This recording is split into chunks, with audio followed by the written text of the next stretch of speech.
राजेश मुन जी का सवाल है कि सर आप इतना स्पष्टता से बोल रहे हो, इससे स्वैराचार नहीं बढ़ेगा क्या? बहुत ही अच्छा सवाल आपने पूछा है भाई। मेरे उम्र के 18वीं साल से मैं समाज में घूम रहा हूं, खुली आंखों से मैं इस समाज को देख रहा हूं। मैं अपने घर में कम रहता हूं, समाज में ज्यादा रहता हूं। मैंने देहात देखे हैं, देहात में ही पैदा हुआ हूं। मैंने विनोबा का आश्रम देखा है जहां ब्रह्मचर्य बहुत महत्व का था। भारत का पहला आश्रम है जहां स्त्रियों को ब्रह्मचर्य प्रदान दिया गया। ब्रह्मचर्य का अधिकार पहले हिंदू स्त्रियों को दिया गया, वो भी मैंने नजदीक से देखा है। मैंने आदिवासियों में काम किया है, दलित बस्तियों में काम किया है, मुस्लिम बस्तियों में काम किया है। मैंने इस समाज को बहुत नजदीक से देखा है। पहले बहुत धक्के पहुंचते थे, फिर मैंने अंधविश्वास के खिलाफ काम शुरू किया। ये बाबा लोग कैसे स्त्रियों को बड़े पैमाने पर एक्सप्लॉइट करते हैं, मैं हिल गया था अंदर से। इसलिए बुआबाजी बड़ी स्त्रियांचा ये किताब मैंने 1988 में लिखा। उसके पहले मैंने सेक्स इस विषय का बहुत गहराई से अध्ययन किया। हमारे समाज में ये क्यों होता है, क्या होता है, बहुत नजदीक से मैंने समझ लिया। मैं खुली आंखों से सोचता हूं, देखता हूं।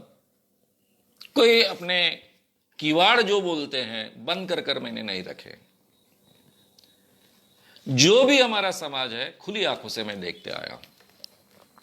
और जिस स्वैराचार की बात आप कर रहे हो कि मेरे कहने के कारण या ऐसे खुले विचारों के कारण यह पैदा होगी, यह स्वैराचार मैं पहले से इस समाज में देखते आया। भारतीय समाज बहुत ढोंगी समाज है, बड़े पैमाने पर ढोंग होता है। मैं विदर्भ का हूं। गांव में स्त्रियों का किस ढंग से एक्सप्लॉयटेशन होता है मैं देखते आया हूं, बड़े पैमाने पर होता है ये देखते आया हूं। सेक्स को एकदम से बुरा मानने वाला ब्रह्मचारी आश्रम भी मैंने देखा है। समाज में लगातार एक्स्ट्रामैरिटल रिलेशनशिप चलते रहते ये भी मैं देखते आया हूं। इतने सालों से काउंसलिंग करते आया हूं। इसलिए ये हमारा जो भ्रम है कि हमारे समाज में बहुत स्त्री पुरुष एक दूसरे के साथ में प्रामाणिकता से रहते हैं, मैरिज सिस्टम में बहुत ही प्रामाणिकता होती है, वगैरह वगैरह वगैरह वगैरह, ये भ्रम मेरे नहीं है।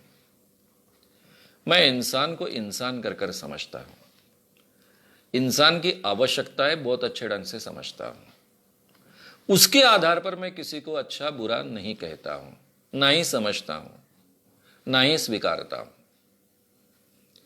इंसान को इंसान की जरूरतें जो होती है वो पूरी करने का पूरा हक है।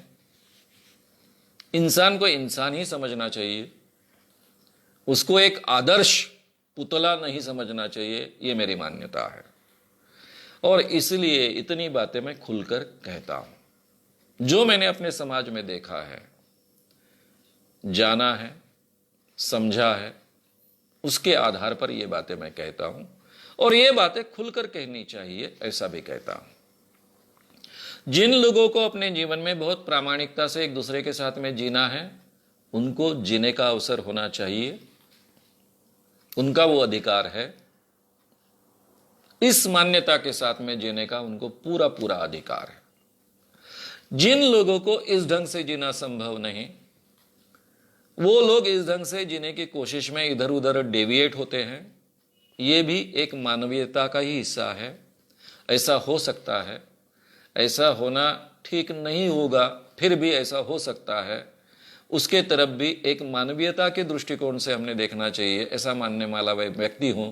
और इसी दृष्टि से मैं लोगों को देखते आया हूं। इसलिए इतनी स्पष्टता से ये सब बातें मैं आपके सामने रखता हूं।